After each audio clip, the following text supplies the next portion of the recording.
Hello बच्चों, worksheet 77 में हम बीमार क्यों होते हैं पाठ से उपचार के नियम के बारे में पढ़ेंगे। अब तक हम इस पाठ में पढ़ चुके हैं कि बीमारी का कारण क्या होता है, वह बीमारी एक स्थान से दूसरे स्थान तक या एक रोगी से स्वस्थ व्यक्ति तक कैसे पहुंचती है। ज्ञान जिज्ञासा से पूछ रहा है कि बताइए दीदी, संक्रामक रोगों का इलाज कैसे किया जाता है। और जिज्ञासा ज्ञान को बताती है संचारी रोग यानी जो एक व्यक्ति से दूसरे व्यक्ति के पास पहुंच जाते हैं, ऐसे रोगों को संक्रामक रोग कहते हैं। यह रोगाणुओं के कारण होते हैं। जब किसी व्यक्ति के शरीर में संक्रमण हो जाता है तो उसके शरीर में कुछ संकेत उत्पन्न होते हैं, जैसे उस व्यक्ति को बुखार हो जाएगा, दर्द, सूजन आदि उसको महसूस होगा। इन्हीं लक्षणों तथा इन्हीं संकेतों के आधार पर डॉक्टर रोगी का इलाज करते हैं और उसके लिए जो नियम बनाए गए हैं उन्हें उपचार के नियम भी कहते हैं। उपचार के दो नियम हैं, रोग के प्रभाव को कम करना या फिर रोग के रोगाणु को ही समाप्त कर देना। रोग के प्रभाव को कम करने के लिए डॉक्टर रोगी को तुरंत राहत प्रदान करते हैं, जिससे कि बीमारी के लक्षण तुरंत समाप्त हो जाएं और जल्दी आराम हो जाए। जैसे बुखार, दर्द, उल्टी आदि अगर हो गई है किसी बीमारी के कारण तो डॉक्टर उसके लिए दवाइयां दे देगा, जिससे कि ये लक्षण खत्म हो जाएंगे। और इसके साथ रोगी को बेड रेस्ट और पूर्ण आराम की सलाह दी जाती है, जिससे कि शरीर ऊर्जा का संरक्षण कर सके। दूसरा उपाय है या दूसरा नियम है रोग के रोगाणु को ही समाप्त कर देना। रोग के रोगाणु को समाप्त करने के लिए बीमारी का सही कारण पता किया जाता है, रोगाणु के प्रकार की पुष्टि की जाती है। इसका अर्थ है कि किस प्रकार का रोग हुआ है या किस प्रकार के रोगाणु द्वारा हुआ है, और उसके अनुसार ही दवाइयां या औषधियां लिख दी जाती हैं। इस प्रकार की औषधियों के अनेक प्रकार हैं। एंटीबैक्टीरियल औषधि जीवाणु के उपचार, जीवाणु यानी बैक्टीरिया के उपचार के लिए की जाती है। एंटीवायरल औषधि विषाणु से हुए रोगों यानी वायरल डिजीज के लिए यूज की जाती है। एंटी फंगल यानी फंगस से हुई बीमारियों को ठीक करने के लिए, फंगस को हिंदी में कवक कहते हैं।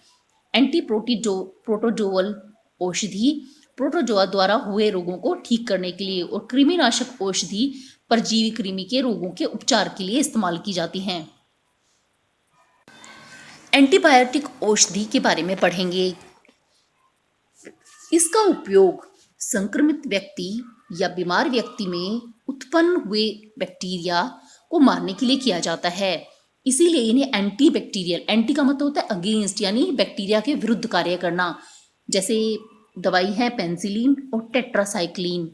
एंटीबायोटिक औषधि बैक्टीरिया के जीवन चक्र को समाप्त कर देता है, जिसके कारण बैक्टीरिया मर जाता है। उसका जैव रासायनिक प्रक्रिया, उसके शरीर में घटने वाली प्रक्रियाएं समाप्त हो जाती हैं और उसके शरीर को हानि पहुंचती है।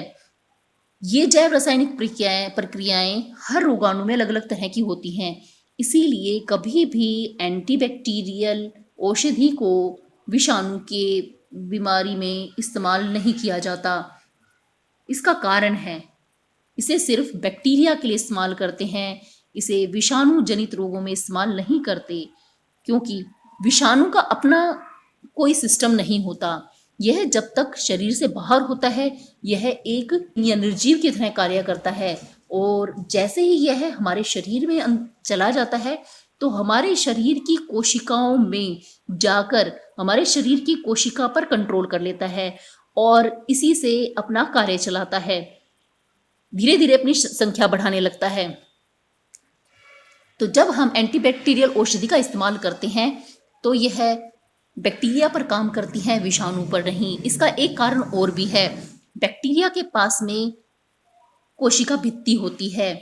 तो जब हम ऐसी दवाई का इस्तेमाल करते हैं तो कोशिका भित्ति को ये दवाइयां नष्ट कर देती हैं, जिसके कारण बैक्टीरिया भी मर जाता है, जबकि विषाणु के पास इस प्रकार की कोई कोशिका भित्ति नहीं होती है। विषाणु जब हमारे शरीर में प्रवेश करता है तो अपनी जीवन प्रक्रिया के लिए हमारी मशीनरी का उपयोग करते हैं। इसीलिए एंटीवायरल औषधियां प्रभावशाली तभी होंगी जब इन्हें वायरस यानी विषाणु से होने वाली बीमारी के लिए ही इस्तेमाल किया जाए। आइए अब प्रश्न उत्तर करेंगे। रोगों के इलाज के करने के दो तरीके क्या हैं? रोग के प्रभाव को कम करना और रोग के कारण या रोगाणु को समाप्त करना।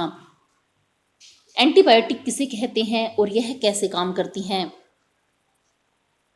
एंटीबायोटिक्स दवाइयाँ बैक्टीरिया से होने वाली बीमारियों को ठीक करती है। यह बैक्टीरिया के जीवन चक्र को समाप्त कर देती हैं, या आप ऐसे भी कह सकते हैं ये बैक्टीरिया की कोशिका भित्ति को समाप्त कर देती है और इस प्रकार उसकी जैव रासायनिक और जैव प्रक्रिया को रोक देती हैं, जिसके कारण बैक्टीरिया मर जाता है। एंटीवायरल दवाइयों का उत्पादन एंटीबैक्टीरियल दवाइयों के उत्पादन से कठिन क्यों है?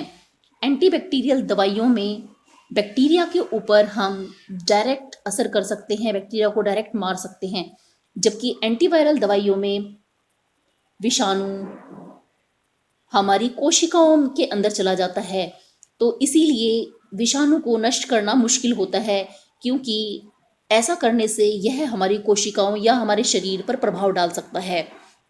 इसकी अपनी स्वयं की कोई मशीनरी नहीं होती है। संचारी रोग क्या होते हैं? ऐसे किन्हीं 3 रोगों के नाम लिखिए। ऐसे रोग जो रोगाणुओं के कारण होते हैं और किसी व्यक्ति में संक्रमण के कारण होते हैं, उन्हें हम संचारी रोग कहते हैं। ऐसे किन्हीं 3 रोगों के नाम लिखिए। कोरोना, हैजा, पैचिस इत्यादि। अच्छा बच्चों, जल्द ही मिलेंगे हम नेक्स्ट वर्कशीट के सॉल्यूशन के लिए।